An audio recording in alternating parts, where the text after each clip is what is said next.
spend a second day on operations with radical expressions. And so if you look at this, I have a 5 and a 3 outside of the radical, so I'm just going to leave those two outside the radical. Okay, now if you notice I have a cube root here and a cube root here. So basically what that means is that I can combine anything that's inside the cube root. So I have a negative 12, I have an 18, I have an A squared, and I have a b to the fourth and a b squared. So if you remember, what we can do is we can break these down, right? So what I'm going to go ahead and do is I'm going to go ahead and I've got a negative 1 here. I'm going to go ahead and take that out. And then I got a 12 here. I can break the 12 down to be 3 and 4, 2 and 2. Now I'm going to break the 18 down. The 18 is going to be 2 and 9, and then 3 and 3. So remember, you can take things out in groups of what in this problem? Groups of 3, because I've got a cube root outside. So let's see what I have. I have 1, 2, 3 2s. So I can take out a 2. Right? What else do I have? 3 3s. So I can take out a 3. And then you're like, well, what do you do with the negative 1? Well, what is the cube root of negative 1, guys? It's negative 1, right? So what I'm going to do for this one, I'm just going to do that.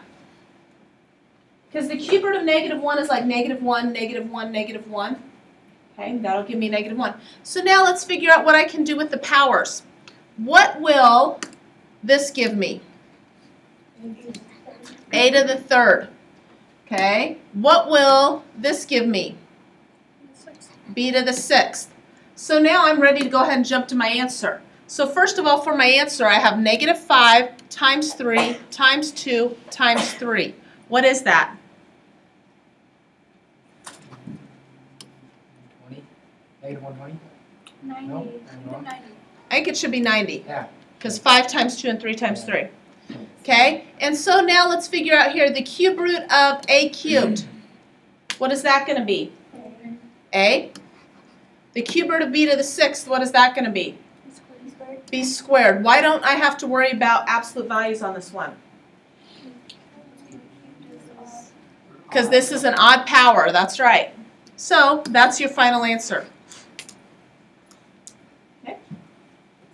Let's look at another one. So here we go. 6 times the square root of 8c cubed d to the 5th times 4 times the square root of 2cd cubed. So first thing I'm going to do is I'm going to worry about the numbers outside. The numbers outside are the 6 and the 4. So I'm going to just leave those alone. Then I've got the square root of.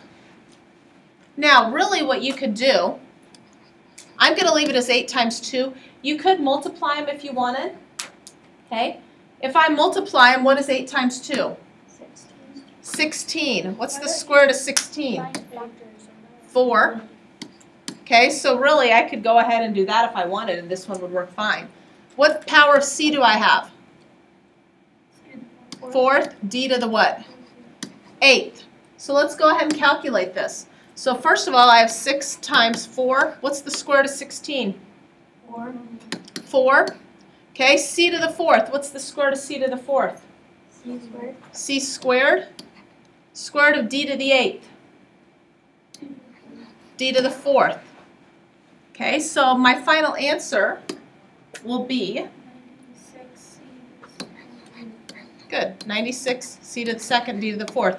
I didn't have to worry about any absolute value signs because these are both evens that I ended with. So there's multiple ways that you can solve these. Okay. Questions? All right, we're going to look at one more of this type of problem, and then we have some other ones to deal with.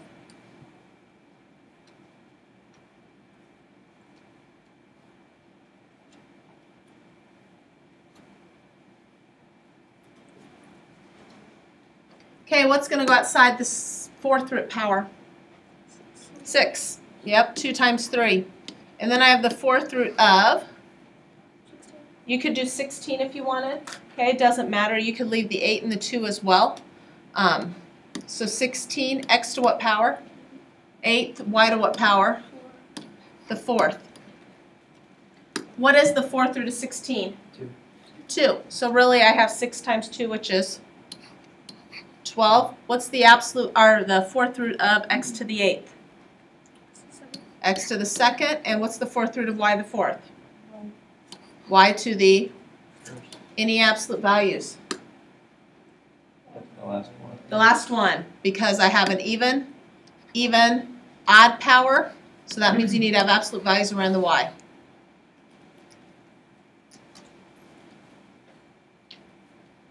So far, so good? Okay, so let's go ahead and look at this. The square root of 98 minus 2 times root 32. Okay, square root of 98 minus 2 root 32. So what I need to do is break down 98. And I need to break down 32, but let's start with 98. What will that be? 2 and what?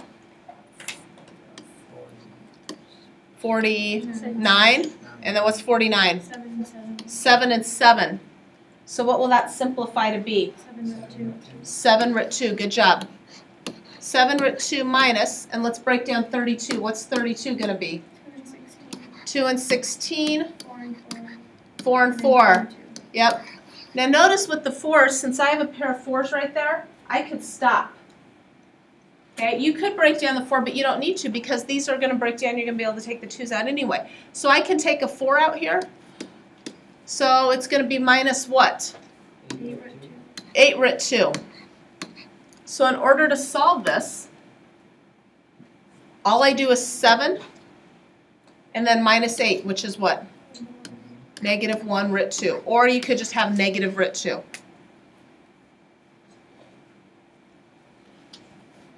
So far, so good? Let's look at another one.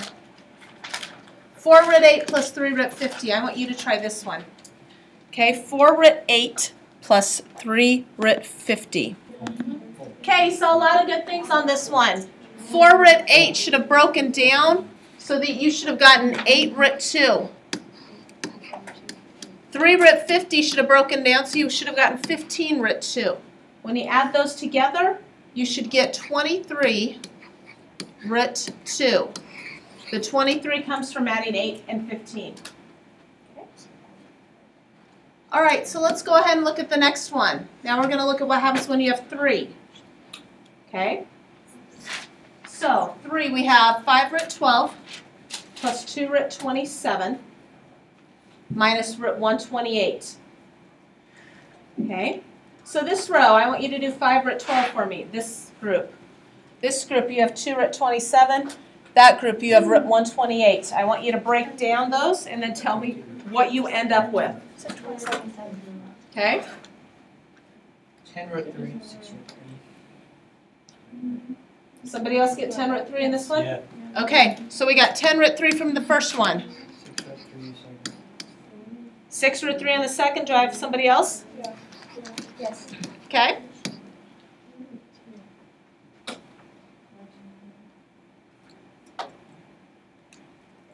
Root 2. Do you guys get one for root 128? Yep. Yep. Yep. 64 and 2. Yep. So my answer should be? Can you take out 8? Yep. So your answer should just be 8 root 2. You were right when you said 64 and 2. So then now I'm going to combine like terms. Now if you notice here, they aren't all alike, so you can't combine them all. You're only going to combine these two. And so when you combine those two, you get 16 root 3, and then you just leave the 8 root 2 alone. Okay, and that's your final answer. So you only combine the ones you can. Okay, let's look at another one. Ooh. It gets harder, guys. Now this one, first of all, I'm going to let you get that down and then we'll talk a little bit about it. 4 root 3 plus 5 root 2, that's in the first set of parentheses. Second set is 3 root 2 minus 6. Okay.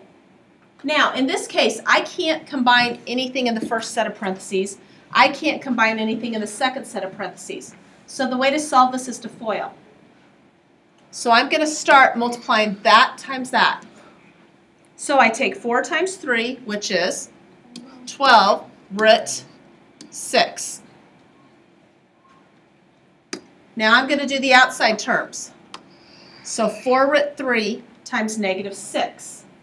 Minus 24 root 3. Minus 24 root 3. Very good. Then I'm going to do the inside terms. Plus 30. So plus 15 root 4. Yes, and we'll take care of that root 4 in a little bit. And then the last terms. Minus 30 root 2. Okay, so let's think about things. Square root 6. If I break it down, it's 2 times 3. So that's as simple as it gets, right? 24 root 3, simple as it gets. 15 root 4. What do you know the square root of 4 is? 2. So really I have 15 times 2, which is 30. And so if you look, can I simplify anything else? Does anything else combine? Nope. Can you take the numbers out? Nope, you're good to go. That's it. That's your final answer. Complication. So that's it. You can only combine roots if they have the same numbers. Okay, we've got one more to look at.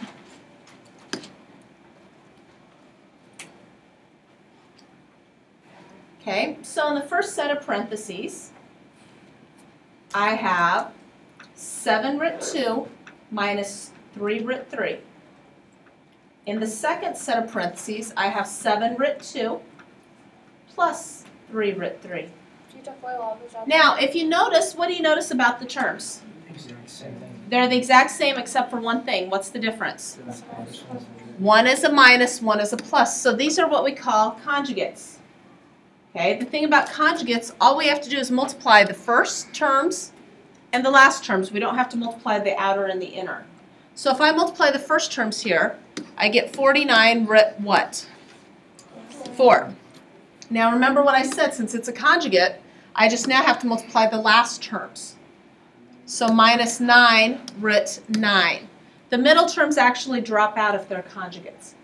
So let's go and simplify this. 49 root 4 is basically like 49 times 2, which is 98. 9 root 3 is like, or actually I wrote that wrong, didn't I? That should be 9 root 9, sorry. It's my mess up. And then so really it's 9 times what? 3, which is 27. So your final answer is 71. Will that always happen with conjugates? No. Well, actually, yeah. Sweet. Okay, So why don't you have to deal with? because those will drop out. One will be positive, one will be negative. Okay, so what I need you to do is add to your assignment, please.